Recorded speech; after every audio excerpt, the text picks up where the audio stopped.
Lepo pozdravljeni. Od danes dalje smo novice tedna vsebinsko podaljšali še za 15 minut, kar nam omogoča več informativnega prostora. Slovenija je praznovala 21 let. 25. junija 1991 je Slovenija tudi formalno postala neodvisna republika. Po vsej državi so se ali pa se še vrstijo številne slovesnosti. Tudi v dolenjski prestolnici, kjer so dan državnosti obeležili s koncertom Pihalnega orkestra Krka.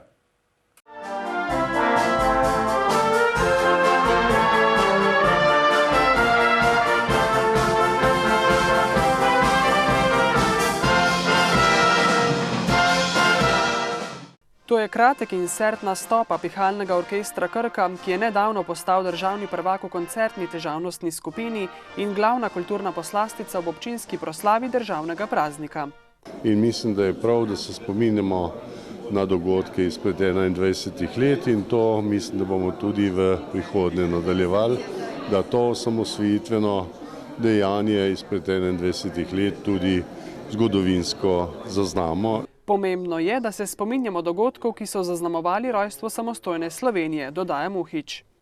V Mirni Peči so na slavnostni seji ob praznovanju 13. občinskega praznika tretjič v zgodovini občine razglasili častnega občana. Po Tonetu Pavčku in Lojzetu Slaku je častni občan občine Mirna Peč postal tudi duhovnik, raziskovalec, kronist in zgodovinar Anton Pos. No, gotovo, da je to eno priznanje, ki mislim, da je še več tisti, ki bi to zaslužili, ampak no, dobro, ja, trudil sem se, da bi nekaj prispeval tudi za domač kraj. Plaketo občine so prejeli ob 900-letnici ustanovitve župnija Mirna Peč ter za 10 let delovanja Društvo harmonikarjev Mirna Peč, pevska skupina Čebelice in moški pevski zbor Rožmarin. Pripevamo pa take bolj zborovske, pa tudi take ljudske pesmi različno. Skoraj 30 je članov, tistih, ki igrajo. Poleg tega nas je kar nekaj še takih, ki ne igramo, pa smo člani društva. Pojemo pa ljudske pesmi, kakršne smo peli, ko smo bile mlade, potem tudi take, ki jih najdemo pri ljudeh. Sicer pa so v občini ta čas projekti v polnem teku. Tako izgradnjo osnovne šole kot vodovodna infrastruktura, potem širokopasovno omrežje tudi normalno poteka. Nekoliko se pa nam zatika pri ključni cesti in pokritem okopu. Tukaj smo v nenehnem dogovoru z Darsom. Župan je sicer z delom tako občinske uprave kot občinskega sveta v prvi polovici leta zadovoljen. Občinski praznik pa so praznovali tudi v Trebnjem in na slavnostni seji podelili priznanja. Naziv častnega občana je tokrat pripadal prvemu županu občine Trebnje v samostojni Sloveniji, Cirilu Metodu Pungartniku, sicer tudi dolgoletnemu prvemu možu trebanjskega podjetja Akripol. Zelo vesel, hvaležen, predvsem tem, da so vendar ljudje opazili, da je nekaj za to občino naredil v tem času, ko je bil aktiven. Plaketo občine so prejeli Vrtec Trebnje, Jože Kukman in Tatjana Mihelčič-Gregorčič. Pokazali smo, da smo prepoznavni, spoznali so nas in seveda, da cenijo naše delo. Torej delo vseh nas, od čistilc pa tudi do nas, do vodstva. Mogoče nekje največ prav v lekarni. To lekarna je bila moj drugi dom in sem izredno z velikim veseljem hodil v službo. Res tisto ne, da bi hodil zaradi plača, ampak zato, ker je bilo tam mi lepo. Ponosna sem na to, da nam je v nekih skromnih razmerah, prostorskih in mogoče še kaj drugega uspelo ustvariti zelo dobro šolo. Podelili so tudi 3 priznanja občine, sicer pa je bil letošnji občinski praznik nekaj posebnega, saj mesto Trebnje praznuje 20 let. Poteka gradnja tega krožišča in ta je tisto pravzaprav najpomembnejše, da bo mesto lahko zadihalo s polnimi pljuči, da se ne bo dušilo v prometu. In seveda, potem smo na vrsti mi. Med drugim nameravajo prenoviti kanalizacijski sistem in obnoviti Gubčevo cesto, dodaja župan. Simboličnim dvigom zapornice so uradno odprli novo zgrajeni mednarodni mejni prehod Vinica, ki so ga v skladu s šengenskim standardi zgradili v dobrih 3 mesecih. Slovenija je doslej zgradila in ustrezno opremila 53 cestnih mejnih prehodov in prav zadnji je bil celovite prenove deležen mejni prehod na Vinici. Dejstvo pa je, da je bila izgradnja tega mejnega prehoda vezana tudi na strukturna sredstva, ki smo jih pridobili, Slovenija pridobila strani Evropske unije in nekako je sovpadalo vse s projekti, da je ta mejni prehod žal bil zgrajen dokaj pozno. Vendar ne prepozno, pravi Hartman.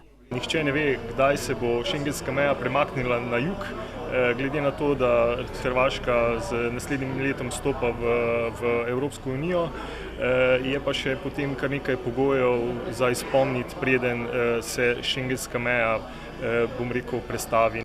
Mejni prehod na Vinici pa že dolgo ni zadoščal zahtevam delovanja po šengenskih standardih, zato je bila izgradnja novega nujna. Celotna naložba je vredna 970 000 evrov. Nekaj več kot polovico denarja je prispevala Evropska unija. Do sedaj so policisti delali v, kar neustreznih oziroma težkih pogojih, s tem so pridobili boljše pogoje za delo in tako da bomo še lažje vzdrževali visok nivo varnosti. Izboljšala se bo tudi pretočnost prometa, dodajajo cariniki na viniškem mejnem prehodu. Predvsem je pa tudi ta mejni prehod bolj prijazen za same stranke in delo za nas. Res pa je, da se je število carinikov na mejnih prehodih v Beli krajini že skoraj prepolovilo.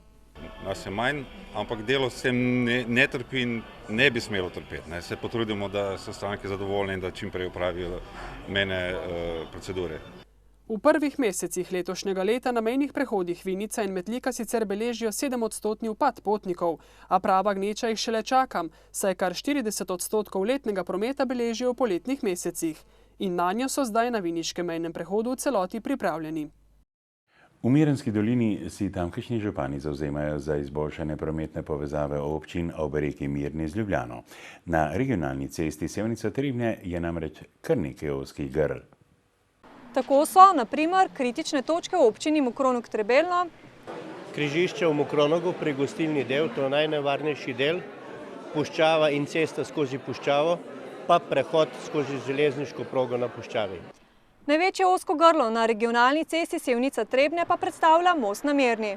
Kajti preko tega mostu dnevno gre preko 5000 vozil, od tega skoraj 2000 tovornjakov in most se uničuje, prihaja tudi do zastojev, sploh pa ob konicah.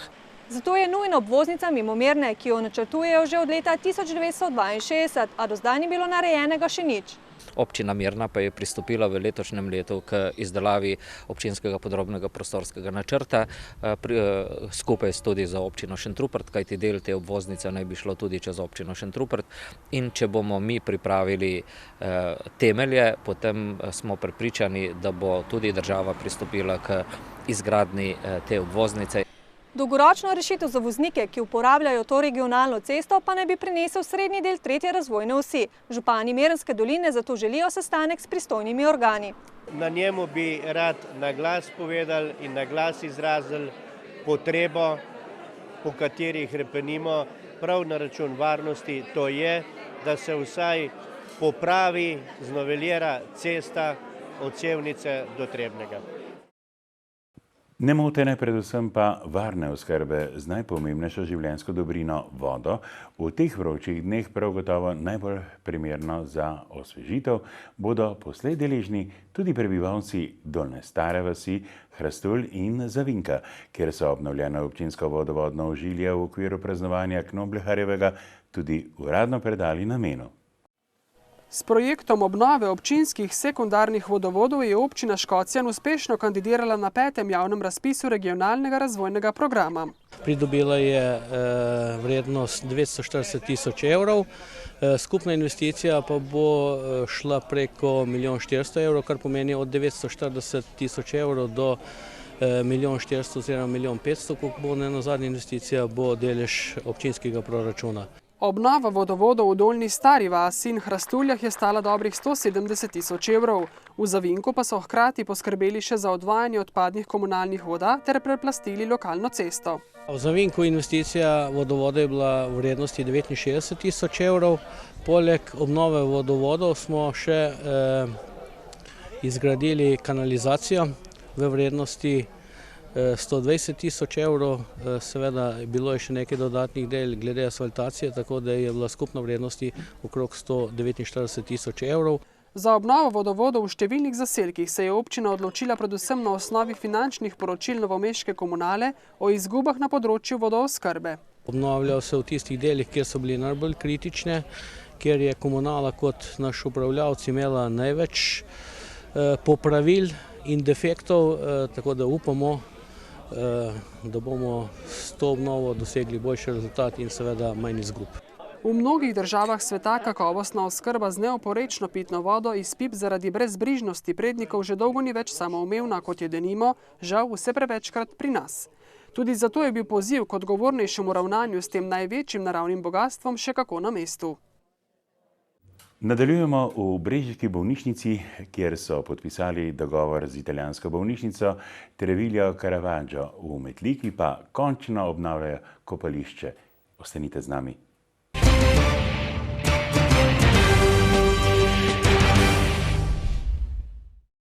V Splošni bolnišnici Brežice so svečano podpisali dogovor o sodelovanju z italijansko bolnišnico Treviglio Caravaggio. Strategija razvoja brežiške bolnišnice do leta 2020 namreč med drugim določa tudi sodelovanje s sorodnimi ustanovami v tujini. Zamisel o sodelovanju se je porodila februarja, ko so Brežičani na povabilo regije Lombardija obiskali tamkajšnjo generalno direkcijo za zdravje in bolnišnici. Interes nam je, da pridobivamo znanja od drugod in da se tudi mi čim bolj odpremo navzven.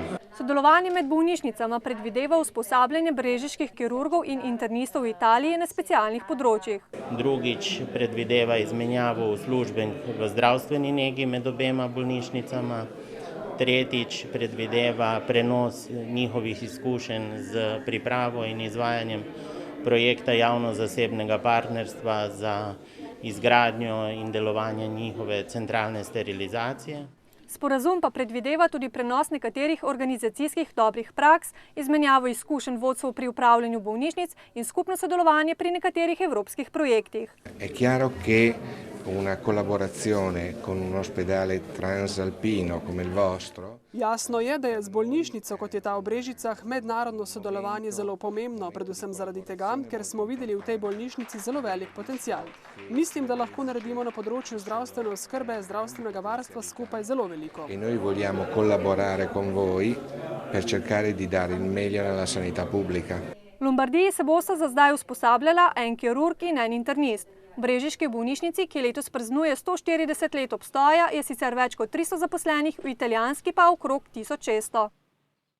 Metliško mestno kopališče je bilo nekdaj ponos mesta in pomembno stičišče ljudi je zadnji 2 desetletji samevalo in propadalo. Zdaj pa dobiva novo podobo.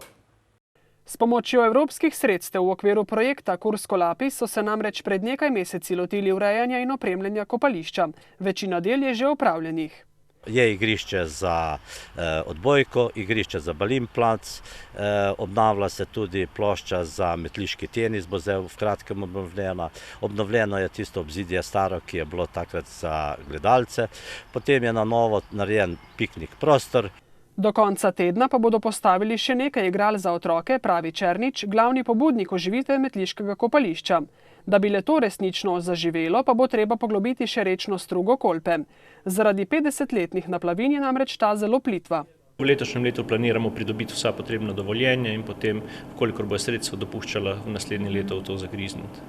Finančna sredstva za poglobitev rečne struge in za postavitev lesenega mostička, ki bo, tako kot nekdaj, kopališče povezoval s pešpotjo do Križevske vasi, bodo morali zagotoviti v občinskem proračunu, saj ustreznih razpisov ni.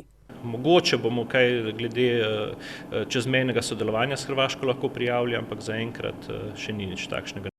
Če bomo uspeli do naslednje sezone, kar trdno sem prepričan, da bi še kaj poglobili, je metliško kopališče spet uporabno. Seveda računajo, da bo tudi podjetje GTM, ki je lastnik propadajočega gostinskega objekta na kopališču in nekdaj urejenih, danes zaraščenih prostorov za kampiranje, pristopilo k obnovi. Direktorica zagotovila, da takoj, ko bo imela sredstva, da bo začela z obnovo. Do takrat pa bo obiskovalcem na voljo šotorišče, ki je, tako kot kopališče, v lasti metliške občine. Prijetna senca, igrišča in igrala ter čista reka Kolpa, saj je kanalizacija iz Križevske vasi ne onesnažuje več. V Krmelju so navdušeno pozdravili novo pomembno pridobitev, saj so slovesno odprli nov vrtec, ki bo odgovoril na potrebe naraščajočega števila otrok v tem delu sevniške občine. Vrtec so zgradili ob zgradbi spodnje šole v Krmelju, v svoje prostore pa lahko sprejme 114 otrok. Nov vrtec je bil potreben zato, ker smo zdaj delovali na 2 lokacijah in število otrok se je v zadnjih 4 letih kar precej povečalo. Zato smo veseli, da smo te nove pridobitve. V sevniški občini se dviguje vključenost otrok v vrtce in strmo raste in vsako leto moramo odpreti več novih oddelkov in tudi v Mirnski dolini se je ta potreba povečevala in v letu 2010 smo pripravili projekte. Celotna vrednost novega vrtca skupaj z opremo znaša 1,4 milijona evrov, od tega so milijon pridobili prek skladov Evropske unije. Sicer pa je novi vrtec tudi nizkoenergetski objekt. Nove pridobitve so 6 oddelkov, 3 oddelki za prvo starostno obdobje, 3 oddelki za drugo starostno obdobje.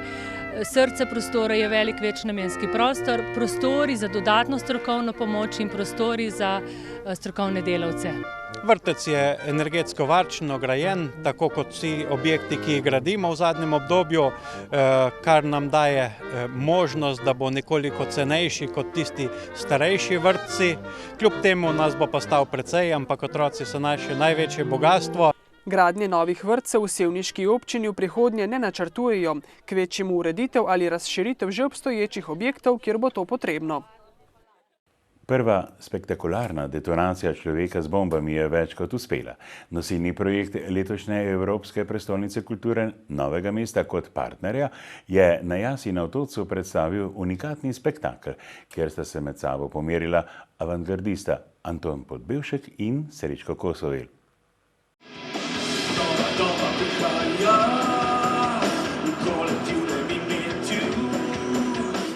Ideja, ki se je sicer že dolgo tega porodila v glavi ravnatelja Anton Podbevšek teatra Matjaža Bergerja, je na oder privabila vse najboljše, kar trenutno najdemo pri nas.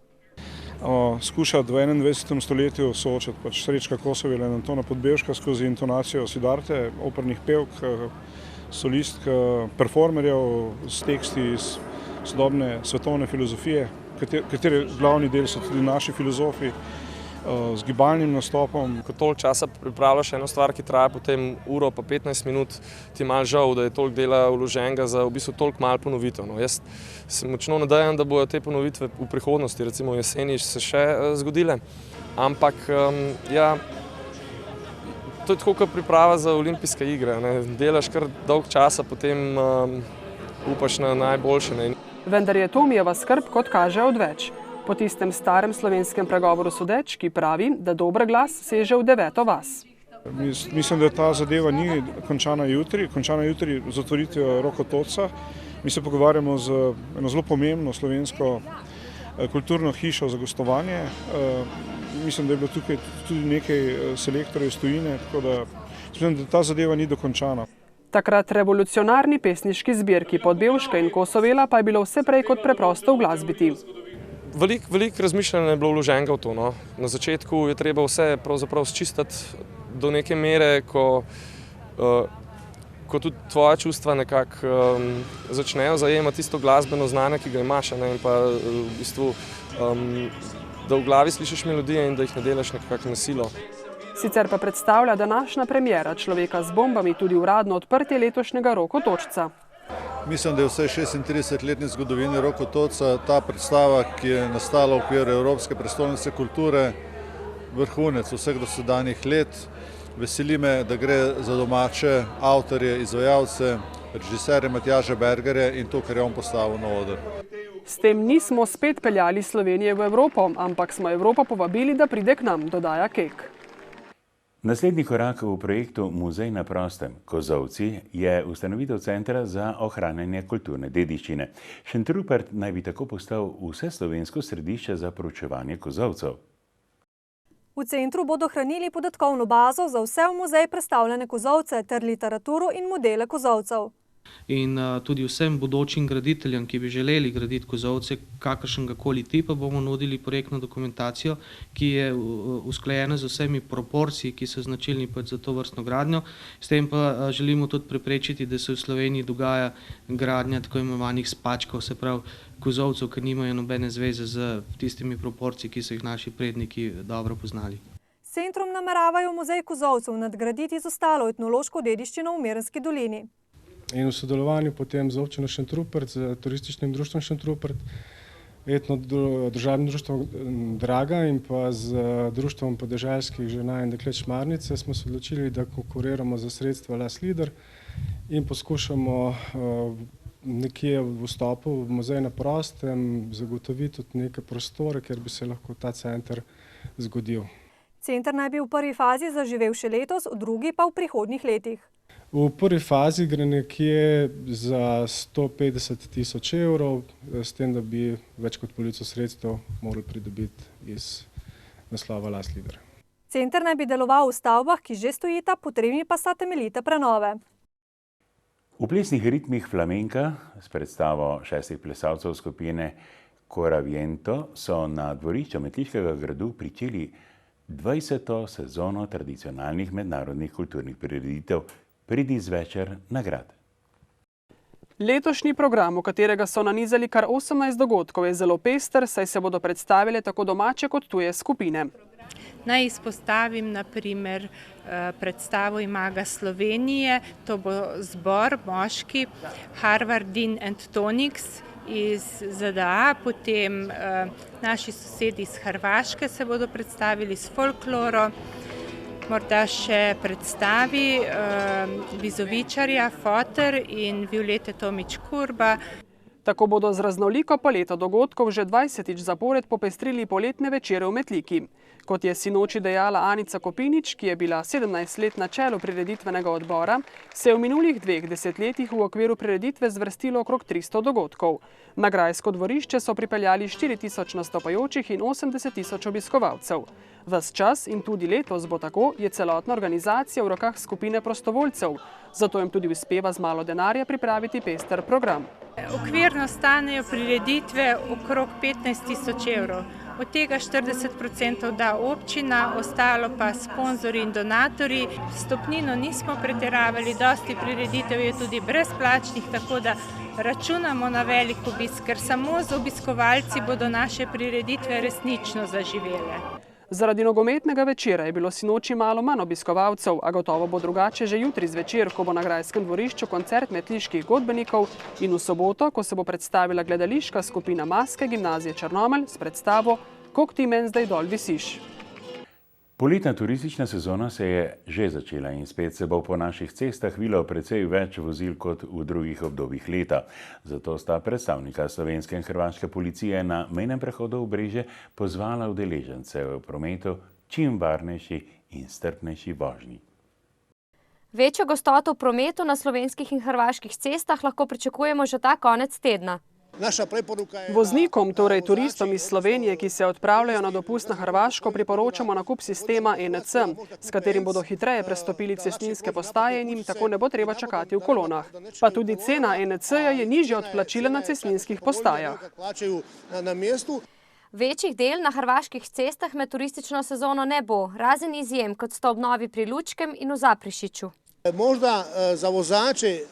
Morda lahko voznike iz Slovenije in tudi iz drugih držav opozorimo na to, da imamo v Lučkem 2 izvoza z avtoceste A1, Lučko in Demerije, vendar je slednjega precej hitrejši prehod s plačilom prek kartice oziroma ENC-ja. Sicer pa je na hrvaških cestah lani umrlo 6 slovenskih državljanov, udeleženi pa so bili v 857 nesrečah. Letos sta umrla 2 človeka. Statistika je boljša od minulih let, enako velja za slovenske podatke. Ja, lanska prometna sezona oziroma v turistični sezoni v lanskem letu je na slovenskih cestah umrlo 32 ljudi. Veliko, vendar v primerjavi z preteklimi obdobji oziroma v primerjavi z letom 2010 za 22% manj. Hudo telesno poškodovanih pa je bilo za 10% manj v primerjavi z letom 2010. Še vedno pa policisti poudarjajo, da se držimo cestno-prometnih predpisov predvsem zaradi nas samih. Ja, predno seveda se odpravimo na daljšo pot. Prvo, kar je, bi pozval, da se to odpravi v ustrezno psihofizičnem stanju. To pomeni, da pred potjo ne uživajo alkoholnih pijač, psihoaktivnih snovi, zdravil, da so spočiti, predvsem to je pomembno. Utrujenost namreč velikokrat prispeva k prometnim nesrečam, dodaja Leskovar. Pozabiti pa ne gre niti na ustrezno tehnično opremljenost in brezhibnost vozil. V Mirni Peči je potekala kolesarska dirka za državno prvenstvo članov, ki so se v vročini pomerili v 14 krogih, vsak od njih dolg 12 km. V zelo močni konkurenci je na koncu v ciljnem sprintu slavil Borut Božič pred Markom Kumpom in Luko Pibernikom. Jaz v mlajših kategorijah sploh nisem nikoli dosegel naslov državnega prvaka. Zdaj sem drugič v elitah. Meni osebno to pomeni zelo veliko. Moglo bi to vsakemu slovenskemu kolesarju pomeniti veliko. In to je dirka, ki načeloma se udeležijo vsi slovenski kolesarji. Z rezultatom samim sem zadovoljen do neke mere. Spet tista sreča ni bila na naši strani. Na koncu nas je ostalo 5 kolesarjev, ki sem se ujel dobrih 500 metrov do cilja. Trasa med Mirno Pečjo in Trebnjem pa je vse prej kot lahka. Danes sem pa veril, da je pa lahko zmagati, zato sem počakal zaključek. Že na Sloveniji zadnje 2 etape sem se ful dobro počutil, pa že na Dolfineju. Ampak nisem hotel nič govoriti, zato ker z Janijem, kot vidite, smo sama. Adria Mobil je daleč najmočnejša ekipa tukaj pri nas. Ja, zelo naporen že sama informacija, da sam podatek, da je imela celotna dirka, mislim, da nekaj čez 3000 metrov nadmorske višine, pove, da je krog vse prej kot lahek. Med ženskem je bila znova najboljša Polona Batagel, med mladinci pa sta naslova osvojila Gašper Katrašnik in Mitja Serdinšek. Krajevna skupnost Podbovčje iz občine Krško je dobila nove prostore za svoje delovanje. Poleg tega pa so v istem prostoru odprli tudi mladinsko točko. Potreba po prenovljenih prostorih se je kazala že kar nekaj časa. Krajevna skupnost Podbovčje je velika krajevna skupnost, je 24 vasi, približno 1800 prebivalcev v tej krajevni skupnosti, tako da je bilo potrebno ta obnova teh prostorov, da se imamo kje imeti seje sveta krajevne skupnosti. Krajevna skupnost Podbovčje je ena teh bolj dejavnih krajevnih skupnosti in med drugim je seveda tudi prav, da imajo neke svoje prostore. Ti prostori so sicer že bili, vendar je zdaj pač bila priložnost, da se to obnovi in da praktično dobijo neke svoje društvene prostore in prostore za normalno dejavnost. Kakšen pa je tisti cilj, ki ga želijo doseči v Podbovčju? Da bi nekje zaključili projekte, ki so v izvajanju in pa da bi se naprej povezali med seboj, da bi se družili, da bi se en drugega spoštovali. Mladinska točka pa bo sicer delovala vsako soboto od 10. do 13. ure. Približno 170 osnovnošolskih otrok iz 4 novomeških župnij in nekaterih okoliških ta teden preživlja počitniški čas na 4. oratoriju v Šmihelu. Pripravljajo in vodijo ga sestre hčera Marije Pomočnice v zavodu Friderik Irinej Baraga. Letošnji oratorij poteka pod geslom Grem jaz, ki ga je živela Marija Dominika Macarelo, ustanoviteljica družbe hčera Marije Pomočnice in začetnica oratorija za dekleta. Letos na oratoriju otrokom predstavljamo prav njeno figuro, njen življenjepis in med mnogimi stvarmi, ki jih ponujamo, je tudi to. Grem jaz. Jaz sem tisti, ki hočem narediti nekaj dobrega, tisti, ki naredim prvi korak, ki prvi ljubim, ki prvi pomagam, ki prvi stopim naproti. Z otroki delajo sestre, duhovniki iz okoliških župnij in približno 45 animatorjev, srednješolcev in študentov, ki vodijo delavnice in kateheze, pripravljajo dramsko igro in športne igre. 5 let že hodiš. Zakaj pa prideš, kaj ti je tukaj všeč? Ker se animatorji družijo z otroki, pa ker se igramo, pa ker imamo dobre predstave, gledališke. Če ne znaš krat, recimo, te lahko to naučijo ali pa še kaj drugega. Ja, lahko se naučiš veliko stvari delati, šivati in tako naprej. Naučijo te moliti. Nama je luštno, ker imamo tukaj prijatelje, pa se družimo, se igramo, pojemo, molimo. Ja, pa velika igra je najboljša. Otroci sodelujejo v več delavnicah in se učijo različnih spretnosti. Ena od delavnic je prva pomoč, potem je gasilski dom, ogled gasilskega doma, imeli so tudi avtomehaniško delavnico, učili so se zamenjati gumo in namestiti verige, izdelujejo iz slanega testa, predvsem pa je letos tema tudi šivanje. Letošnjega oratorija se sicer udeležuje največ otrok doslej. To je bilo današnjih prvih 30 minut novic tedna. Prijetno se je bilo družiti z vami, cenjene in cenjeni. Bodite z nami tudi danes teden, ko morda ne bo tako vroče. Sicer pa, saj je vendar poletje.